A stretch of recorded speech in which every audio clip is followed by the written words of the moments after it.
महाराज मधुकर शाह की पटरानी भगवान श्री रामचंद्र जी की विशेष भक्ता श्री गणेश देई रानी जी।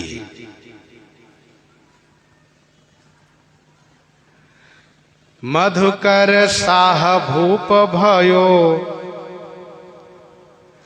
देश ओढ़ छे को रानी सो गणेश देई काम बाको कियो है।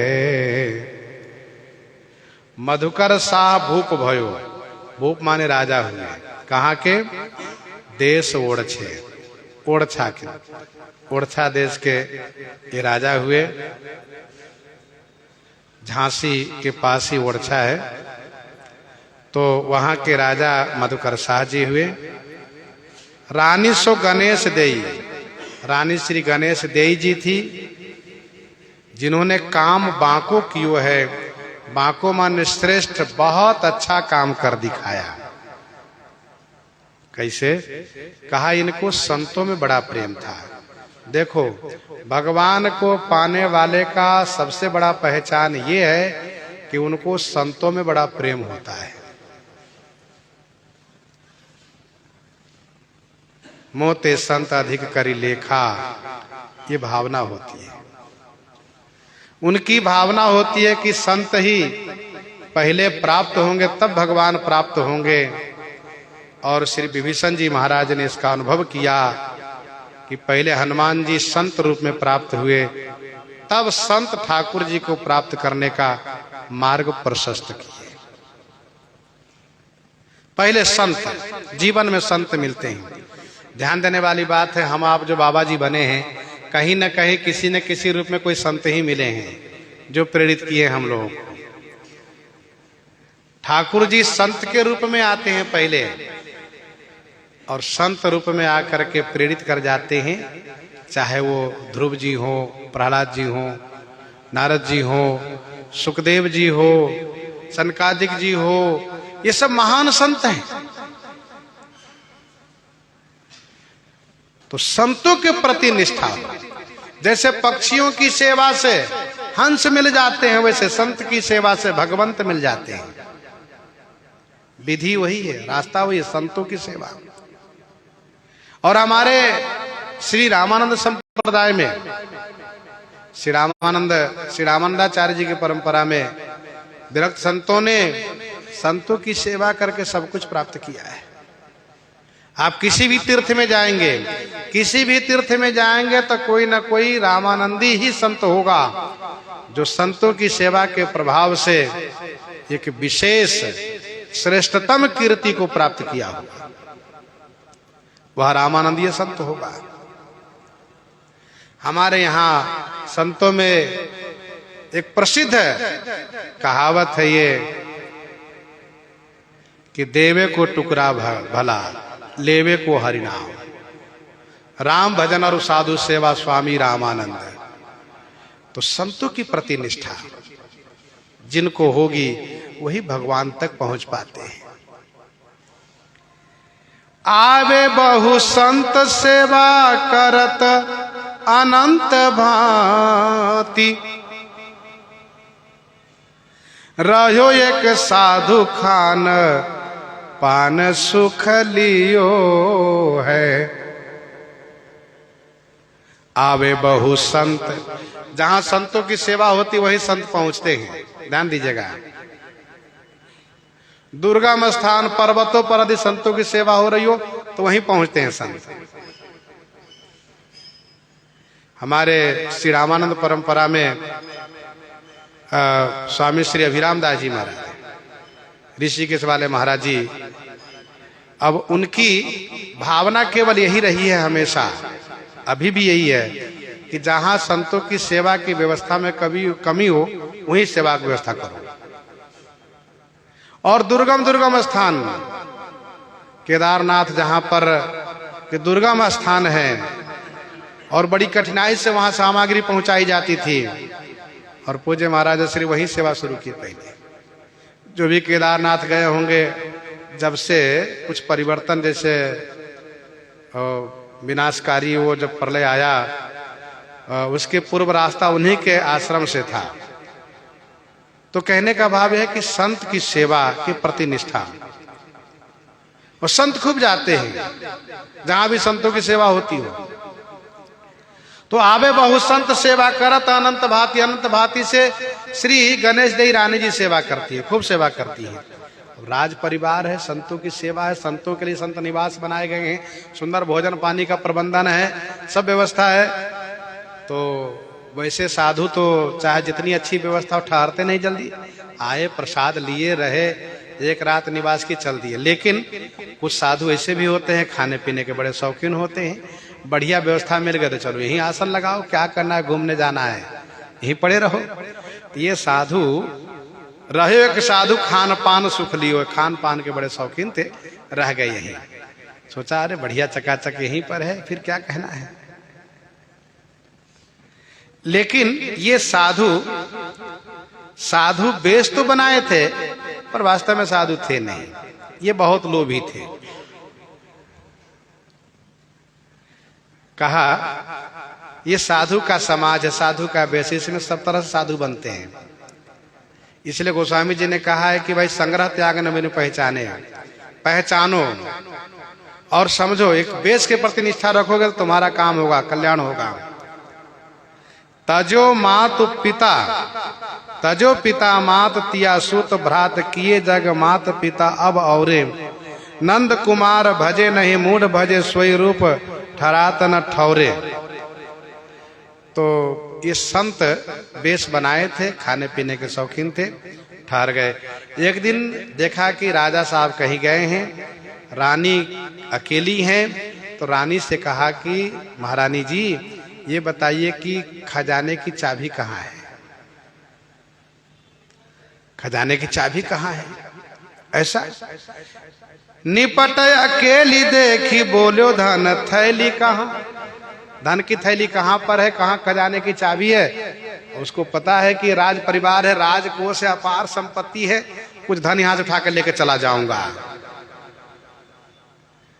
तो रानी साहिबा ने कहा, श्री गणेश देई रानी जी ने कहा कि महाराज होए तो बताऊं, यदि खजाना हो तब न बताऊं, यहाँ खजाना है ही नहीं। अच्छा, जहां साधु की सेवा होती वहां खजाना रहने की कोई संभावना नहीं रहती, क्योंकि आया खर्च होता चला गया। भक्तमाल में तमाम कई दृष्टांत है, सब तुम जानो ही वो है। रानी जी ने कहा कि आप तो सब जानते हैं हृदय की बात, मेरे पास कुछ नहीं है, सब संतों की है, सब संतों की सेवा में लगता रहता है। तो वो साधु गुस्से में आया और चाकू निकाला और रानी जी के जंघा पर चाकू मार दिया। मारी जांग छुरी लखी, लोहू बेगी भागी गयो। जांग पर छुरी से मार दिया, चाकू मार दिया। अब यहां से खून बहने लगा। रानी तुरंत भाग करके महल में चली गई, भीतर चली गई। भयो सोच जाने जिन राजा बंद दियो है। अब रानी को सबसे बड़ा सोच ये हो गया कि राजा को जब पता चलेगा कि साधु ऐसे होते हैं कि धन के लालच में रानी पर जानलेवा हमला किए, तो साधु सेवा बंद कर देंगे। ये चिंता उनको हो गई विशेष रूप से। इसीलिए बांधिनी को भांति पौड़ी रहो, कही काहू सोना।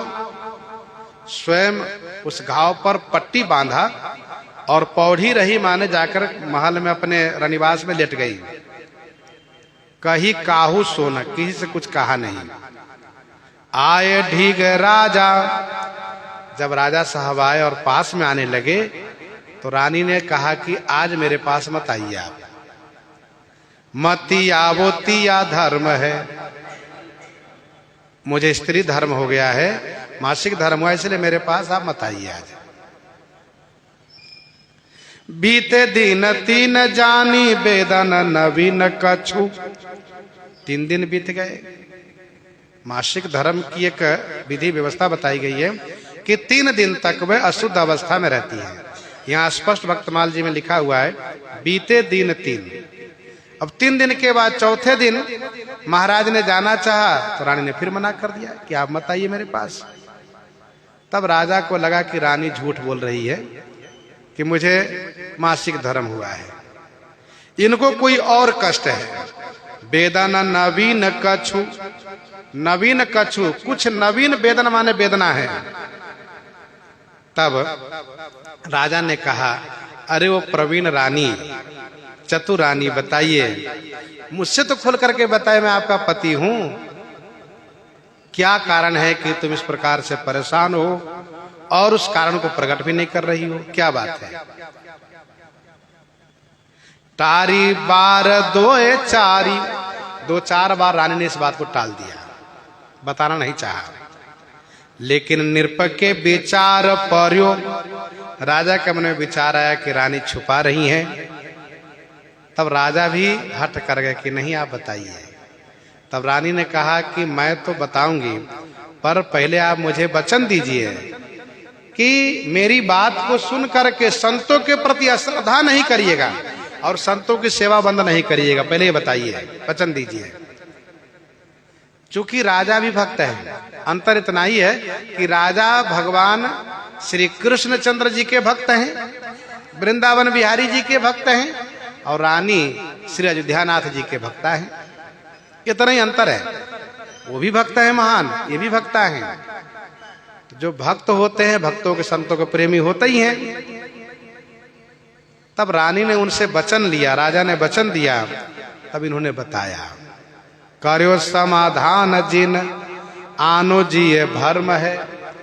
महाराज, संत के वेश में ठाकुर जी परीक्षा लिए हैं, ऐसा समझिए, संतों के प्रति दुर्भाव नहीं लाइए। और इस प्रकार से घटना घटी है। तो राजा मधुकर साहब बड़े प्रभावित हुए, कहा, वाह देवी, तुम धन्य हो, जिनके ऊपर चाकू से जानलेवा हमला किए हो, उनके प्रति भी इस प्रकार से अपार श्रद्धा रखना, ये तो विशिष्ट भक्त का पहचान है। फिर यो आस पास भूमि पर तन रास करी। राजा मधुकर शाह रानी गणेश देवी के चारों तरफ परिक्रमा किए, हाथ जोड़ करके। फिर यो आस पास भूमि पर तन रास करी, और भूमि पर रास करी यानी परिक्रमा करके साष्टांग उनको प्रणाम किए, देवी गणेश देवी रानी को, राजा मधुकर साहब। अब आप कहेंगे कि राजा होकर के रानी को साष्टांग प्रणाम कर रहे हैं, ऐसा क्यों?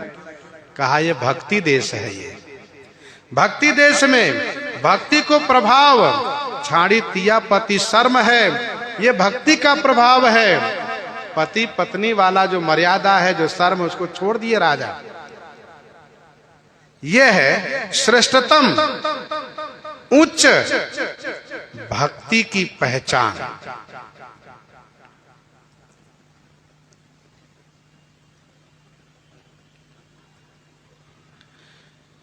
रानी ने कहा था, को काको दुख देत है, कौन देत सुखदान, सब जीवन की बुद्धि को प्रेरित श्री भगवान। रहना एकांत सब वासना को अंत किए शांत रस, साने और खेद उत्साह है, धीर कुटी छाए जाल जटा को मुराए। तो इस प्रकार से ये राजा रानी के बीच में सुंदर संतों के प्रति एक विशेष निष्ठा की चर्चा हुई, सत्संग हुआ। इसके बाद एक घटना यह है कि मधुकर शाह जी श्रावण के महीने में वृंदावन की यात्रा की है और गणेश देवी जी अयोध्या जी की यात्रा की। रानी आई अयोध्या जी, राजा गए वृंदावन। श्रावण के महीने में झूलनोत्सव होता है, झूला का आनंद लेकर के मधुकर शाह वापस आ गए ओरछा। रानी जी अयोध्या जी से गई नहीं, इनका मन यहाँ ज्यादा रम गया। तो राजा मधुकर शाह ने कई बार पत्र लिखा कि रानी, मैं वृंदावन से चला आया हूं, तुम भी चली आओ, फिर अगले साल जाना। लेकिन रानी आई नहीं। तो राजा मधुकर शाह जी खींच करके एक पत्र लिख दिए और पत्र में कहा, रानी, मुझे इस बार ऐसा लगता है कि तुम अपने खसम को लेकर ही ओरछा आओगी। चिढ़ कर खिसिया करके लिख दिए। तो राजा रानी में कभी जब अकेले बात होती है तो राजा कहते मेरे प्रियतम मेरे प्राणनाथ तो भगवान श्री कृष्णचंद्र जी हैं। तो गणेश देव जी कहती है कि हमारे तो रघुकुल नंदन श्री कौशल्यानंदन श्री रामभद्र जी हैं। तो राजा ने चिढ़ कर कह दिया कि तुम अपने खसम को लेकर आओगे। रानी को पत्र प्राप्त हो गया। तो पत्र प्राप्त होने के बाद झट से उन्होंने पत्र का प्रत्युत्तर किया कि आपके वचन के अनुसार मैं अपने खसम को लेकर ही ओरछा आऊंगी, अन्यथा मैं ओरछा नहीं आऊंगी। राजा को यह पत्र प्राप्त हुआ, उनको बड़ा कष्ट हुआ। अब क्या करें, बोल दिए हैं तो उनका प्रत्युत्तर भी उधर से आ गया है। रानी सोचने लगी कि मेरी जैसी श्री रघुनाथ जी की अनंत दासियां हैं, अब सब दासी की इच्छा पूर्ति करेंगे श्री रघुनाथ जी तो अयोध्या छोड़ करके सबके घरे घर घुमा करेंगे। इसीलिए ये ठीक नहीं है कि मैं बाध्य करूं कि आप चलिए मेरे साथ ओरछा। फिर पति का जो उपहास पूर्वक ये पत्र है तो उसके अनुसार मैंने भी प्रत्युत्तर कर दिया है। तो इससे अच्छा है कि अब रघुनाथ जी को मैं कुछ नहीं कहूंगी, मैं शरीर को परित्याग कर दूंगी। ऐसा निश्चय करके गणेश देवी रानी जी सरजू जी में गई और सरजू जी की धारा में कूद गई, डूबने के लिए कूद गई। लेकिन डूबने के लिए कूदी तो वहीं श्री राम जी प्रकट हो गए धारा में, और श्री राम जी उनको प्राप्त हो गए। और श्री राम जी तुरंत उनको रानी को पकड़ के लेकर के हाथ पकड़ के लेकर बाहर आ गए। तो रानी बहुत प्रसन्न हो गई। ठाकुर जी ने कहा, श्री राजा राम जी ने कहा, रानी मैं ओरछा चलूंगा। रानी ने कहा आप चलेंगे? कहा मैं इसलिए प्रकट हुआ हूं, मैं तुम्हारे साथ ओरछा चलूंगा। श्री गणेश देवी रानी की अपार भक्ति है, भगवान उनकी भक्ति से बहुत प्रभावित हो गए श्री राम जी। कहा मैं तुम्हारे साथ चलूंगा। कहा ठीक है, अच्छी बात है। तो रानी श्री राजा राम जी को लेकर आई अपने निवास पर और बड़े प्रेम पूर्वक पत्र लिखा अपने पति मधुकर शाह जी के पास। महाराज मैं अपने खसम के साथ आ रही हूं, आप मेरे प्राणनाथ श्री रघुनाथ जी के लिए व्यवस्था कराइए। राजा को पत्र मिला, राजा बड़े विभोर हो गए, वे नाचने लगे, उनका पांव थिरकने लगा। प्रेम में विभोर हो करके राजा इतने गदगद हो गए, अरे वाह धन्य हो रानी कि तुम्हारे ठाकुर जी तुम्हारे साथ आने के लिए तैयार हो गए। राजा स्वयं तुरंत चल दिया अयोध्या जी के लिए, और आकर के राजा ने मधुकर शाह ने राजा राम जी को दर्शन किया, रानी को दर्शन किया, बड़े आह्लादित हो गए, मन गदगद हो गया। राजा ने उसी समय में आदेश दे दिया था मंदिर का निर्माण शुरू कराओ, भव्य नव्य विशाल मंदिर बनवाओ।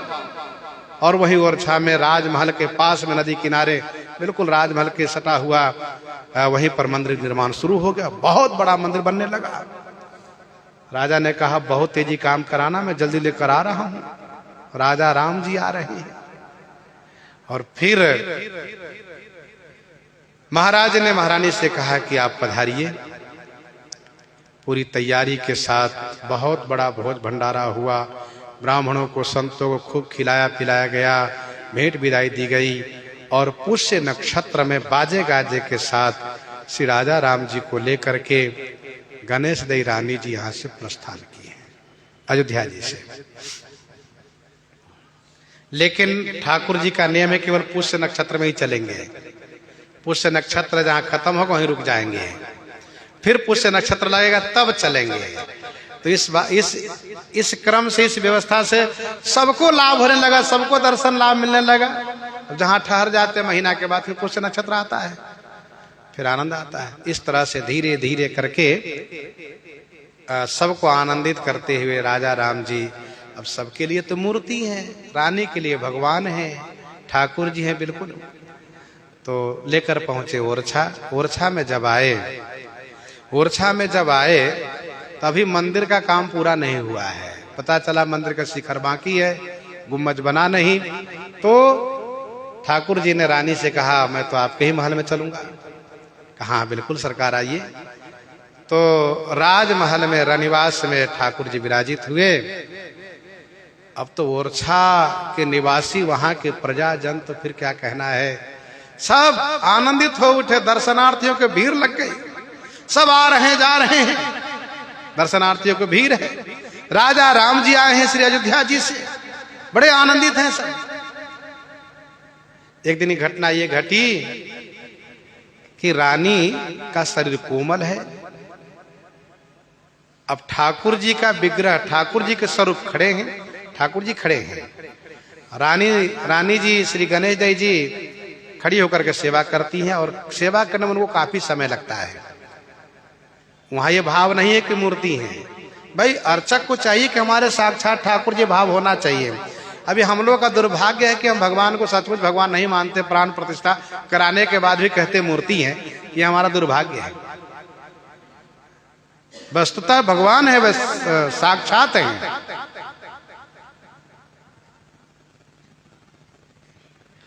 तो इस प्रकार से गणेश देव जी पूजा करती हैं। कभी कभी 4 घंटे 5 घंटे तक खड़ी रहती हैं।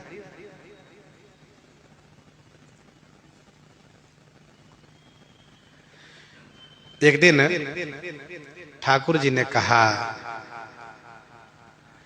आप बैठ क्यों नहीं जाती हैं,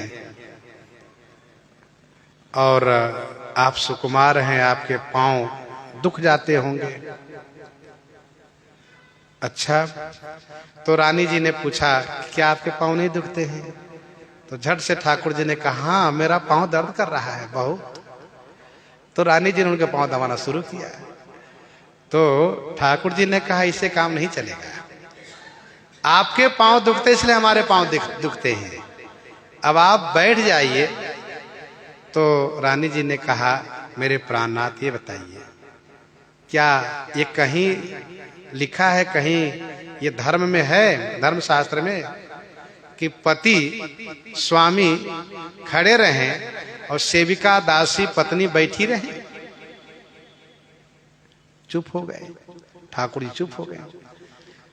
तो रानी ने कहा यदि मुझे बैठ करके सेवा कराना चाहते हैं आप, तो आप भी बैठ जाइए। तो ठाकुर जी ने कहा मैं बैठ जाऊंगा। कहां बैठ जाइए? ठाकुर जी ने कहा एक शर्त रहेगा। क्या शर्त? कहा मैं यहां बैठ जाऊंगा तो यहां से उठूंगा नहीं, यहीं बैठा रहूंगा। कहा ठीक है आप यहीं बैठे रहिए। फिर तो ठाकुर जी तुरंत वज्रासन से बैठ गए। तो जो कल दर्शनार्थी दर्शन करके गए कि ठाकुर जी खड़े हैं, उन्हीं लोगों ने आज दर्शन किया कि ठाकुर जी बैठे हैं। तो लोगों ने कहा भैया रे ये हम लोगों के लिए मूर्ति है, मूर्ति है नहीं, ये साक्षात ठाकुर जी है। बताइए मूर्ति के पांव नहीं मुड़ते हैं। जैसे ठाकुर जी ने, द्वारकाधीश ने कहा भगवान कृष्णचंद्र जी ने कि मूर्ति चलती नहीं है, तो भक्त ने कहा कि बताइए जब चलती नहीं तो मूर्ति बोलती भी नहीं, यदि बोलती तो चलती भी है। साक्षी गोपाल पंडित जी से कहा तो ठाकुर जी ने कहा, पंडित जी ने कहा जब मूर्ति बोलती है तो चलती भी है। ठाकुर चलने को तैयार हो गए। ठाकुर जी भक्त वत्सल हैं। तो सब लोगों को विश्वास हो गया कि साक्षात ठाकुर जी है, साक्षात श्री रघुनाथ जी है। मंदिर बन के तैयार हुआ, मंदिर की सारी जो प्रक्रिया थी पूरी हो गई। तब राजा ने कहा पधारिए सरकार, चलिए मंदिर में। रानी से कहा कि आप कहिए चलें। तो ठाकुर जी ने सिर हिला दिया कि मैं तो नहीं जाऊंगा। राजा ने कहा कि आप नहीं जाएंगे? कहा नहीं। तो राजा, देखिए प्रेम प्रणय कोप होता है।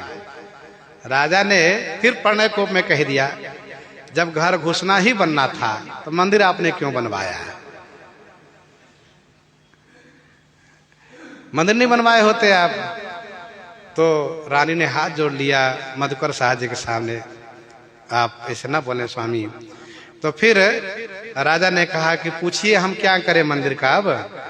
तो रानी ने पूछा कि क्या होना चाहिए आप बताइए।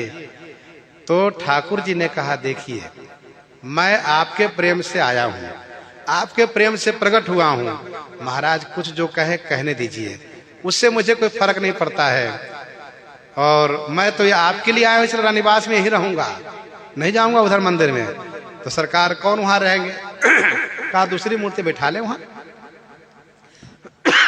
तो वहां पर चतुर्भुज भगवान के मूर्ति की स्थापना की गई और ठाकुर जी उसी रानीवास में विराजित है। जिस वर्ष दास को दर्शन का सौभाग्य प्राप्त हुआ था, संध्या के समय था और दर्शन करने का बढ़िया मौका मिला। तो यह है कि अभी भी बिल्कुल उसी रूप में रानीवास से वो राज दरबार का फाटक अंदर में है और सामने बाहर मंदिर है। और वहां जाइए तो ऐसा लगता है मंदिर बिल्कुल सन्नाटा। भले ठाकुर जी चतुर्भुज नारायण भगवान विराजित है, लेकिन मंदिर में देखने से लगता है बिल्कुल श्रीहीन हो, आनंद नहीं आता। इधर देखिए, द्वार प्रवेश करते ही मन बिल्कुल आह्लादित हो जाता है। अच्छा, वहां के लोग बड़े भावुक हैं, जल्दी सेवा पूजा कर दे, कहेंगे ठाकुर जी अयोध्या जहाँ भी रहते हैं यहाँ भी रहते हैं। तो एक समय वहां जाते हैं, फिर यहाँ आ जाते हैं। तो कनक भवन की सेवा से वहां की सेवा में इस प्रकार से वो व्यवस्था बना रखे हैं, इस भावना से कि अब ठाकुर जी वहां रहेंगे, इसके बाद यहाँ आ जाएंगे। तो यह है ओरछा के राजा राम जी का सुंदर मंगलमय चरित्र। इन्हीं के साथ आज सीताराम सीताराम सीता राम सीता